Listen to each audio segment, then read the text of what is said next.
मेरे प्यारे मित्रों, आप सभी को मेरे YouTube चैनल तीर्था ज्ञान GK में हार्दिक स्वागत है। तो चलिए आज मैं आपको सेकेंड टॉपिक द नाउन मतलब संज्ञा के बारे में बताऊंगा। संज्ञा के बारे में बताऊंगा। संज्ञा मतलब किसी व्यक्ति, वस्तु, स्थान या भाव के नाम को संज्ञा कहते हैं।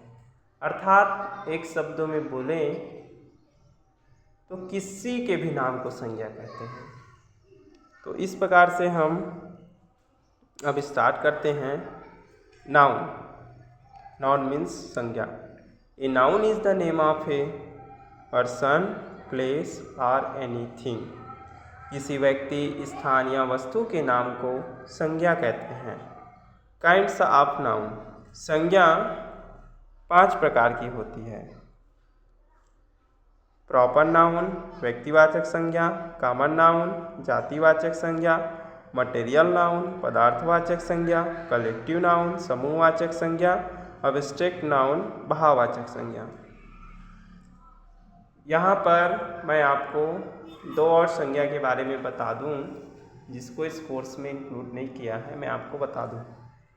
गणनीय संज्ञा मतलब काउंटेबल नाउन। ये संज्ञा वे संज्ञा होती है जिसको हम गिन सकते हैं।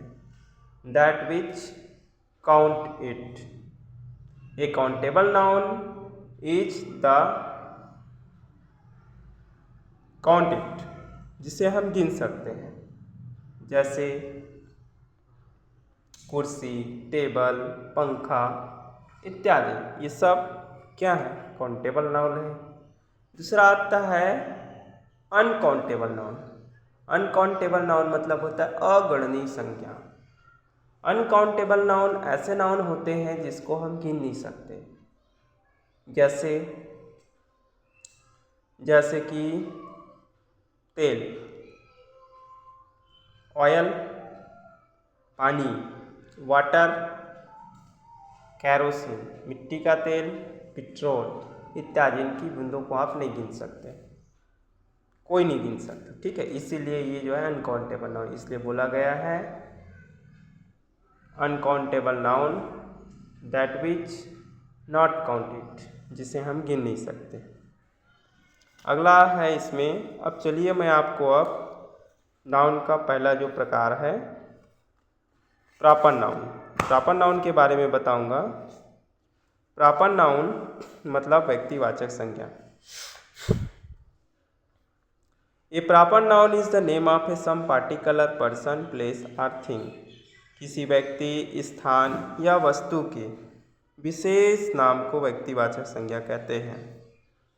जैसे एग्जाम्पल है यहाँ पर, Ram is a good boy, Raipur is a big city, Diwali comes in October, the Narmada is a river, the Himalaya is a big mountain, I read the Ramayana every day, the Taj Mahal is a beautiful building.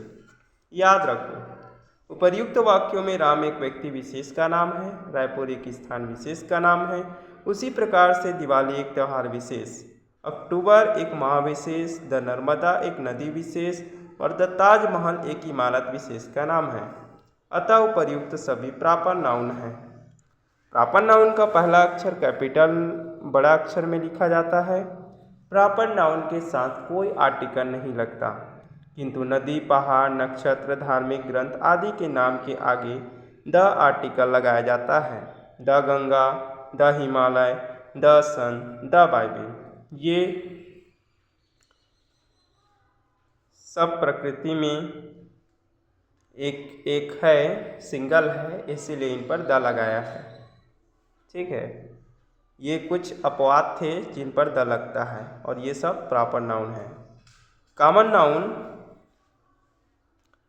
Noun मतलब होता है जातिवाचक संज्ञा। A common noun is a name given in common. A common noun is a name given in common every person of the thing of the same class और kind. इसका कहने का मतलब ये है कि जिस संज्ञा से किसी एक प्रकार की सब वस्तु का बोध हो, अर्थात अर्थात खास वस्तु का बोध न करा करके उसकी सारी जाति का बोध होता है, तो उसे कॉमन नाउन या जातिवाचक संज्ञा कहते हैं। जैसे we go to school every day, this,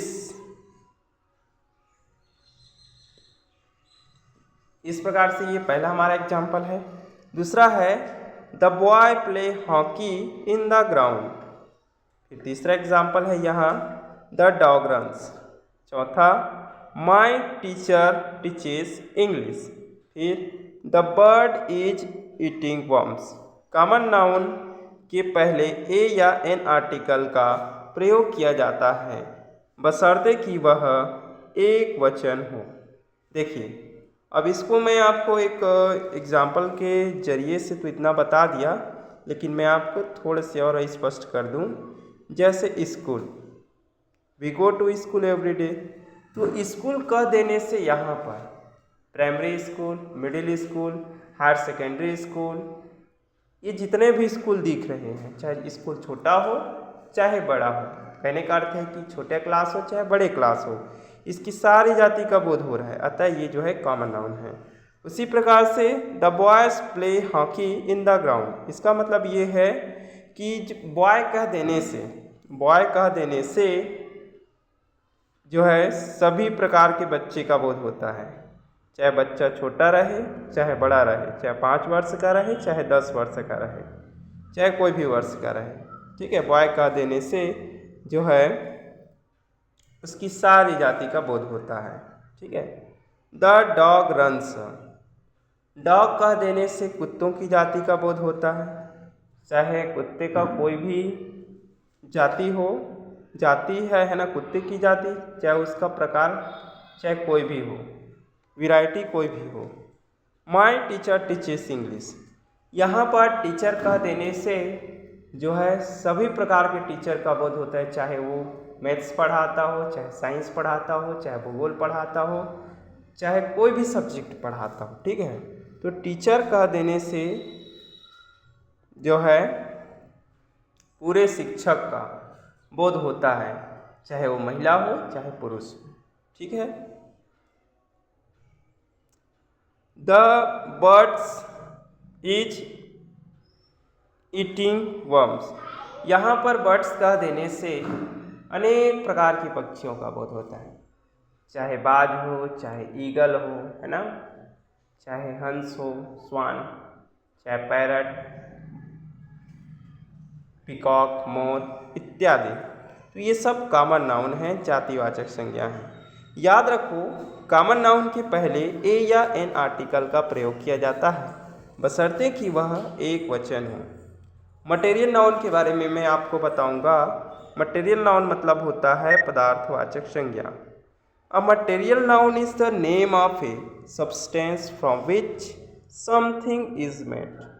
इसका अर्थ ये है कि पदार्थवाचक संज्ञा से उस पदार्थ या वस्तु का बोध होता है जिससे कोई दूसरी वस्तु बनाई जाती है, जिसे नापा या तोला जा सकता है पर गिना नहीं जा सकता।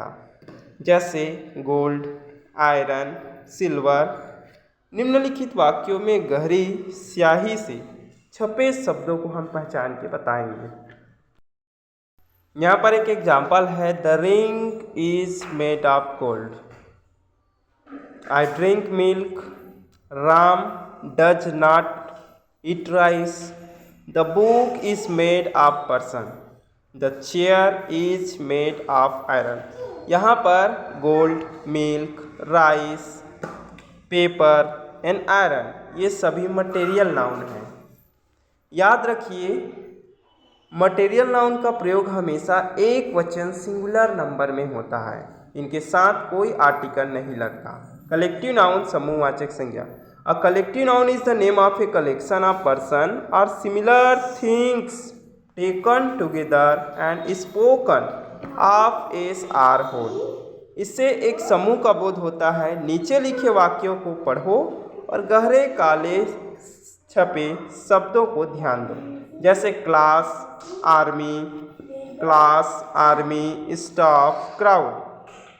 I read in 7th class, Indian army is famous in the world. I lost my bunch of keys. Mohan goes to the library every Saturday.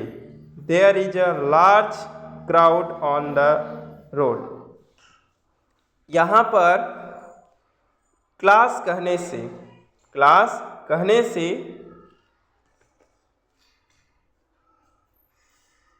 लड़कों के एक समूह का बोध होता है।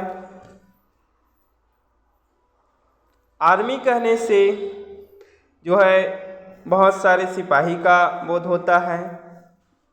बंच कहने से चाबियों के गुच्छों का बोध होता है। और लाइब्रेरी कह देने से जो है पुस्तकालय, बहुत सारे पुस्तकों का बोध होता है। पुस्तकालय कक्ष में बहुत सारे पुस्तकों का बोध होता है। और क्राउड कह देने से जो बहुत सारे लोगों की भीड़ का बोध होता है, क्योंकि भीड़ जो रहता है वो एक दो का नहीं होता, ठीक है, बहुत सारे लोगों का भीड़ होता है। अब्स्ट्रैक्ट नाउन मतलब होता है भाववाचक संज्ञा। Abstract noun is the name of the state or quality of a thing. Abstract noun is the name of the state or quality of a thing. भाववाचक संज्ञा उन गुणों का नाम है जिनका हम अनुभव कर सकते हैं पर छू नहीं सकते। जिस संज्ञा से किसी वस्तु के गुण, दशा आदि का बोध होता है उसे अब्स्ट्रैक्ट नाउन या भाववाचक संज्ञा कहते हैं। जैसे he speaks the truth, I like witness, sickness is one cause of poverty, honesty is the best policy, his height is 6 feet, he made payment। याद रखो, अब्स्ट्रैक्ट नाउन का हम अनुभव कर सकते हैं। अब्स्ट्रैक्ट नाउन का हम अनुभव कर सकते हैं किंतु उसे छू नहीं सकते। अब्स्ट्रैक्ट नाउन का बहुवचन नहीं बनाया जा सकता। अब्स्ट्रैक्ट नाउन के अंत में TH, AL, TY, NESS, HT, MENT, ANCE होते हैं। तो ये रहे मित्रों आप लोगों के लिए एक छोटा सा एक्सरसाइज, और आप इसे कमेंट में ज़रूर बताइए कि ये जो दिया गया है क्वेश्चंस, ये कौन कौन से प्रकार का नाउन है। बिल्कुल आप मुझे कमेंट में बताइए। अगर आपको हमारा ये वीडियो थोड़ा सा भी हेल्प लगा होगा तो प्लीज़ अपना मित्र समझ करके हमें हमारे इस चैनल को सब्सक्राइब ज़रूर कर लेना। Thanks for watching. तो मिलते हैं फिर अगले वीडियो में।